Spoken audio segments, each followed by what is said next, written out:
Can you laugh your way to better health? Does praying for others make a difference? Will a positive attitude help fight cancer? We all want to know, both to help our loved ones who might be ill or ourselves. As always, what does the evidence tell us? Let's look at a fair and balanced way, and you can decide. There's something here for everyone.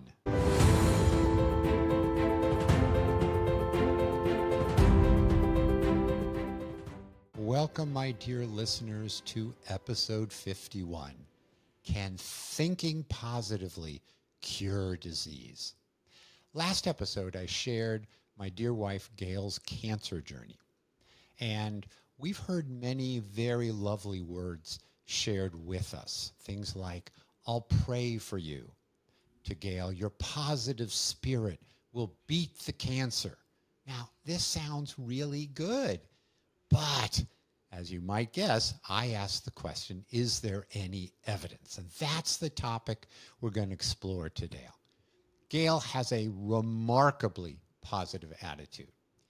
Is she more likely to win her cancer battle? What does the evidence say? And that's what we're going to explore today. Also today, I am trying something new, and I need your feedback whether this is something you want me to continue to do. You may recall back in episode 25, I had an interview with Sean McDevitt, and we discussed taking what we know works. So what does the evidence say about exercise or nutrition? And then how do you actually motivate people to do it? So summarizing the evidence is one thing, but actually getting people to do it is another, and that's an area of expertise for him. Sean is a fitness and a life coach. He also has an MBA and now works in the tech world and was kind enough to join me today. And I thought it would be fun to have two voices for this episode. Again, let me know whether this format works for you or not. And should I do more episodes like this? They are likely to be a bit longer than that 20 to 25 minute length that I typically shoot for. But again, you can tell me the trade-off and whether that's something you enjoy or not. So, welcome, Sean, to Live Long and Well. Thank you so much, Bobby. I really appreciate you having me back. And I know this is going to be a very powerful episode because so much of what we're talking about is very near and dear to my heart. That said, I'm excited to get into the data and find out what is actually efficacious and that we can use in our lives backed by science. And maybe some of it will surprise you. Some of it might depress you. And some of it might just befuddle you. So hopefully that will be true also for our listeners. Now, as I was thinking about the power of positive thinking, I was thinking back on my marathon and Ironman triathlon career and the positive thoughts that the spectators send my way as I'm biking past or I'm trudging past on my marathon at the end of all of this. Now, I have to admit, some of the words didn't really help me. So in a marathon, when somebody says, you're almost there, and you're only at mile 15, you got another 11 miles to go, that doesn't necessarily help me. Or, you look great, and I know I'm dying, so I know I don't look great. So these words didn't cheer me up or improve my running speed. So there's a question of power of positive thinking. Of course, it was their positive thinking, not necessarily mine. But as I reflected, I realized there were some words I really enjoyed and actually pumped me up and got me happy for at least a period of time. One of them is, hey, naked spectators ahead. Well, that got some images and took me out of my pain place. Beer at the next water stop, or little kids giving me high fives. This really worked. So there was some positive aspects for me, although temporary. So, Sean, you were a competitive swimmer in high school and college, and what thoughts helped you? What did not? Where was the power of positive thinking for you? I appreciate this question so much, Bobby, and for your listeners. I swam for the University of Georgia. Go Dogs. Very proud of that accomplishment. As you mentioned during your marathons and triathlons, you heard a litany of different comments from the peanut gallery, so to speak, whether they were positive, negative, or just funny. Unfortunately, being under the water, I did not hear beer in the next lap. I did not hear, naked spectators in the pool. However, what I did hear that was helpful were more of the tactical specific strategies for swimming specifically. And so if I had a coach or my father or a friend tease out something that they actually saw that I could thoughtfully fix or remedy for that next race, I really appreciated that. The hey, go win or swim fast. It was like, okay, I got it. Yes, that's the plan. And that wasn't very helpful. I, like you, I appreciated the positivity. I'd much rather have someone say, hey, you're going to do great, right? But what I found is that spectators, others in the audience will sort of apply what they think work for them. It may not work for the individual that's competing. And that's why I liked more of the technical expertise or actionable things that I could actually focus on during a race. Oh, that's great. And yes, being under the water makes it a little difficult to hear, so I can understand that. But the thought of naked spectators in the pool, that might get me excited and interested. So, in the 1960s, Norman Cousins, who's an author, developed a degenerative disease of his back, and he created his own approach to get healthy. And his theory or his approach was, if stress can hurt you and make you ill, then perhaps the opposite, laughter, can help. And so he wrote a book, The Anatomy of an Illness. In essence, he was saying you can laugh your way to health. And so he watched funny movies. And his goal in watching these funny movies was to have about 10 minutes of true belly laughing, uncontrolled laughing. And his condition got better. Now, he attributed it to, the laughing and such releases endorphins, maybe your cortisol, stress hormones go down, maybe it helps your immune system. So this goes back 60 years where he was really promoting this. And as I was putting stuff together for today, I looked at the literature on not laughter, because there's not a whole lot on laughter, but there is on smiling. And there is a meta-analysis or a summary of many, many studies. And they asked the question, did the act of smiling, meaning pulling your kind of the corners of your mouth up and maybe squinting your eyes, does it actually change your brain and temporarily do you feel happier? And the answer was yes, it really did. And if you try this at home, for my listeners, you will find it's hard to be kind of sad if you stick your mouth in a smiling position. Now, some very industrious researchers said, yeah, maybe, but they were going to imitate smiling by putting a pen in people's mouth, not sticking it down their throat, sideways. And so it kind of forces your lips upwards, and that was sort of imitating a smile. What they found ultimately was that didn't work. But a true smile initiated by you did seem to make people happier. Wow, I love that smiling study, Bobby, and it reminds me of the power of positive thinking, quote unquote. And it seems like, based on the studies, if we're very genuine in our smiling, there are some benefits. How might we approach this generic topic, whether positive thinking can affect our health? Yeah, that's really the crux of the issue. We're going to just take a couple of minutes to talk about sports, because in sports there are studies and belief that if you imagine hitting the baseball, imagine hitting that serve and it goes at exactly where you want, that it might actually make a difference. Then we're going to turn to the next two health areas. So the first is, are people who have a positive attitude when a disease hits, are they likely to get a better outcome versus somebody who is very down in the dumps, has a very negative view? So is there a correlation between happiness and the outcome of the illness?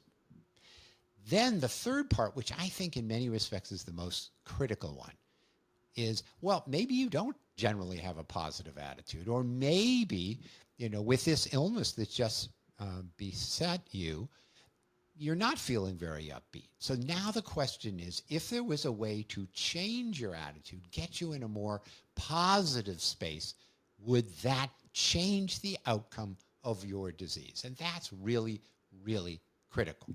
And as I said earlier, there's something for everyone here. There's some studies that support it and some studies that are not supportive. So let's jump into sports.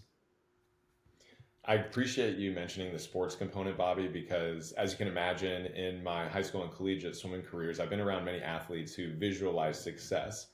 For me, it's something to do versus being nervous before the race. And it was something that my dad actually recommended that I start doing for that reason, because as an 8, 9-year-old, I started making these big meets, and all of a sudden I got a little bit more nervous. And so my dad encouraged me to visualize the race, and I found that anecdotally, it helped me calm my nerves. So it seems to help folks. I'm curious if there are any studies to support this. So when you were swimming, do you know if did you ever like envision your stroke or envision that perfect flip turn? You know, was that something that maybe you pre-gamed to get yourself ready, and did it make a difference? I actually used to do this all the time, Bobby, in and out of the actual meet. And so if I had a big competition coming up, I would actually visualize the races in bed, or my favorite races the nights leading up to the meet. And so, for instance, if the meet started on a Thursday, I might start on Monday visualizing it at night as I'm going to bed. And then as my pre-race ritual, I would visualize a little bit more and just bring that back up. I cannot tell you, because no one was in my head watching what I was visualizing, if I was actually able to execute on that. But I did feel more prepared because it felt like I had swum the race already, or I had done the meet already. And so it did help calm my nerves in that way. And anecdotally, as a placebo effect, it was helpful for lowering the stress and lowering the anxiety around the actual event. That's great. So let's turn to the evidence. What do we know in the area of sports? So this isn't health. We'll get to that in a second. So the studies typically looked at imaging, meaning people were envisioning how that perfect high jump would go, or that perfect golf swing, and exactly where the ball would go that you want it to go. So they had these imagery practices and some psychological skills training that basically helped people feel positive about what they were about to do. And there were 86 studies. So there was a lot of studies. And what they found was there were benefits in muscle strength, tennis and soccer performance, and agility. And what they found was that 10 minutes of visualizing 3 times a week for 100 days seemed to really help people. So I found that really interesting. Of course, we could have this whole discussion about sports, but that's not what our main topic is for today. I do wish I could go back in time using this data and increase my visualizing even more. So one of the examples of these types of studies, and again, there's been a lot of studies that look at some of these, the thing about, do happy people live longer? And is there a relationship between how satisfied you are and optimistic you are, and what happens long term? Are you going to live longer? And there was a review of about 26 studies, and they did seem to show a relationship. I'll just give my listeners a glimpse of one of them. Again, we're not talking about health per se, but it's looking at people who are happy and whether they tend to live longer. So this was a study that they looked at 196 professional baseball players in 1952.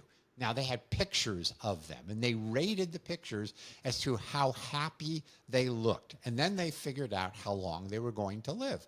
And they controlled for baseline health and whatever it was. And what they found was there was a relationship. The happy baseball players in the 50s lived longer. Now, it was most pronounced for heart disease.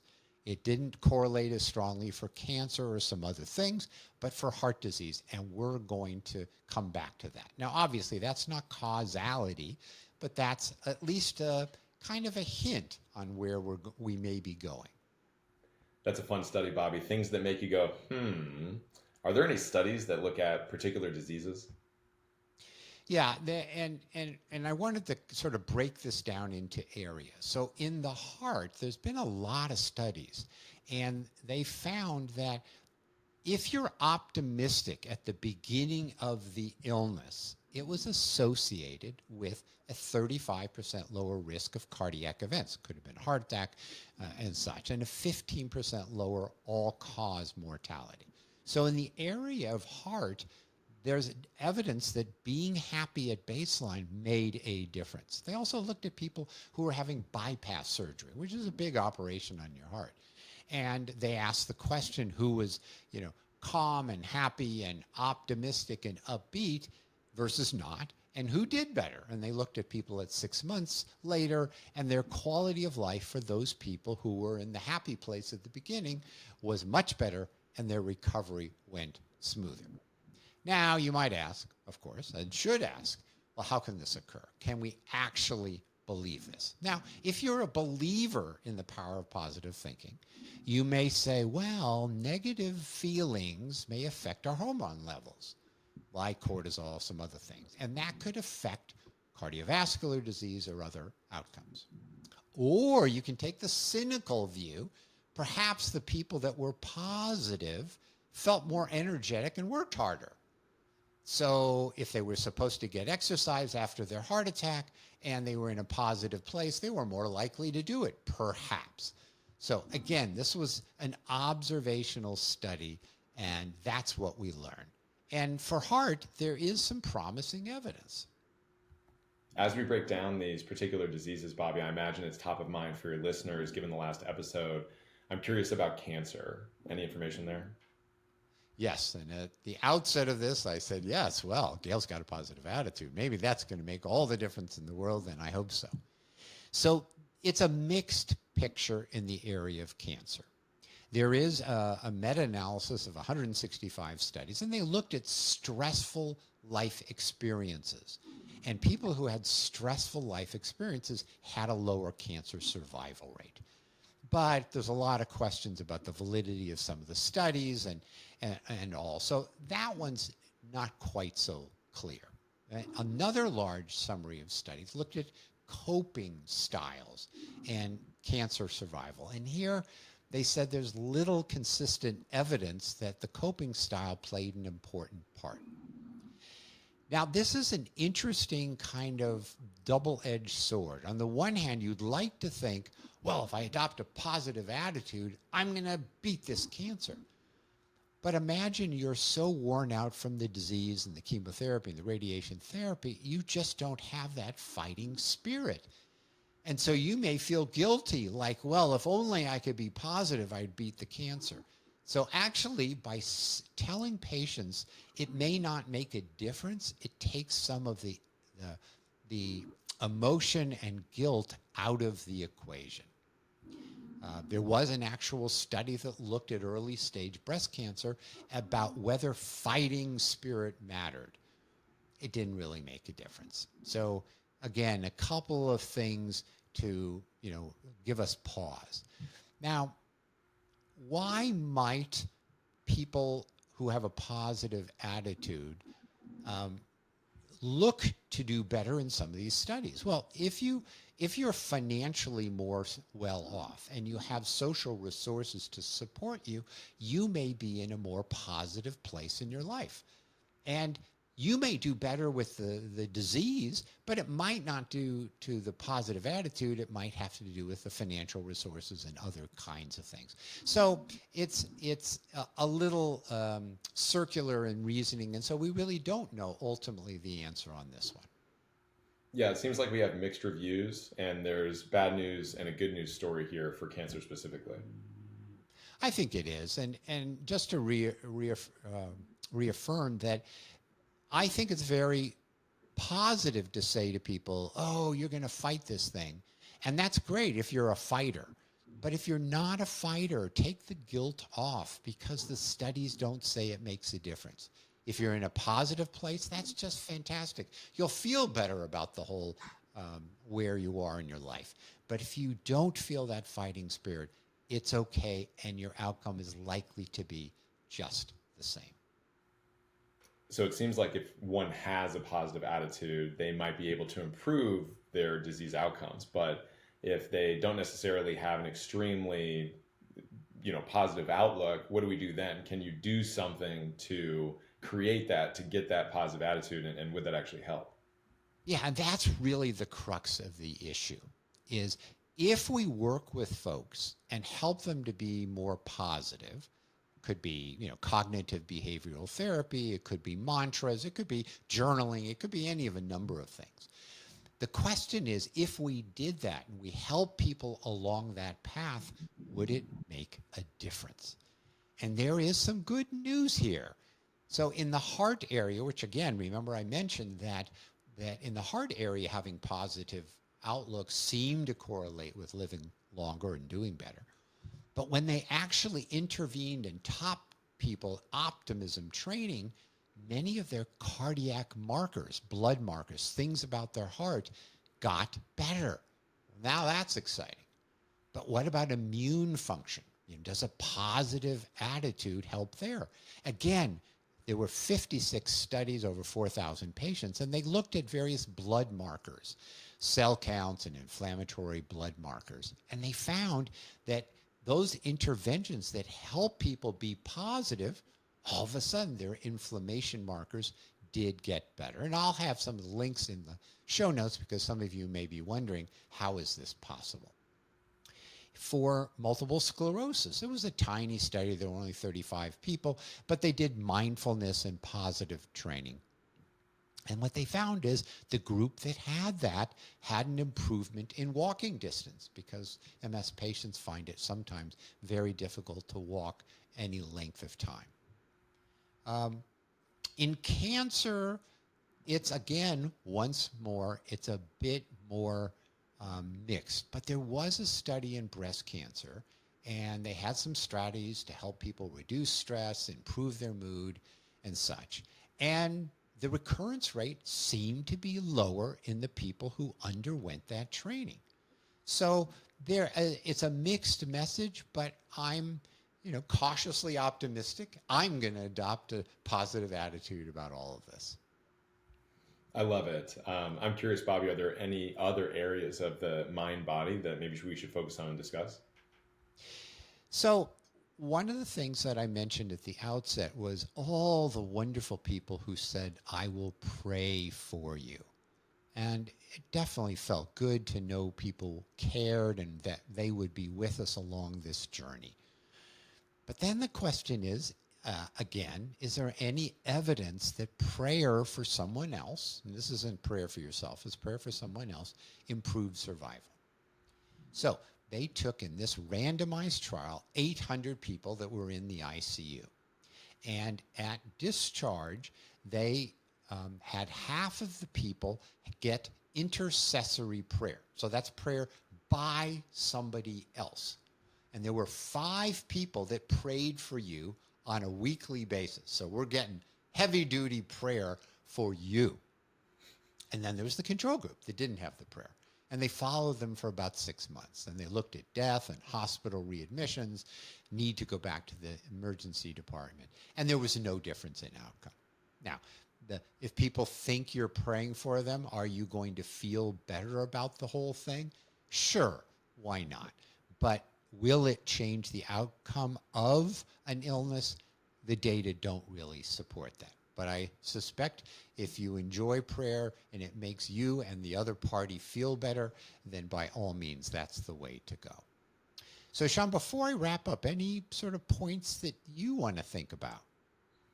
This was very informational, Bobby, and I'm excited to use some of this in my own life because, much like yourself, I am often looking for cheat codes or strategies or hacks to be able to delay aging and live longer, live happier, live healthier, as I know that's your brand. And this was very helpful in terms of the smiling studies, the genuine smiling studies, and seeing what can actually, supported by science, make a difference in our lives for long-term health and holistically. So I really appreciate what you're doing overall, and I imagine your listeners appreciate it as well.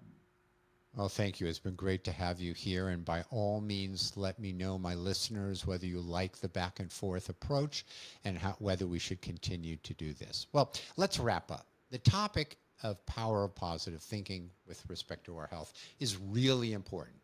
because serious illness has a way of creeping up on all of us, whether it's in our loved ones or ourselves. And so it's an important topic. It does appear that if you do have a positive outlook, it is associated with doing better. The data are mixed, but I would say they're promising. The key question is whether becoming more positive will help.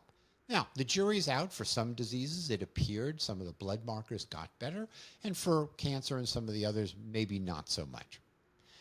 And on another day, we might talk about spirituality and cancer outcomes. Does prayer in yourself, does going to church or synagogue or a mosque improve outcomes? So that may be a topic for another day.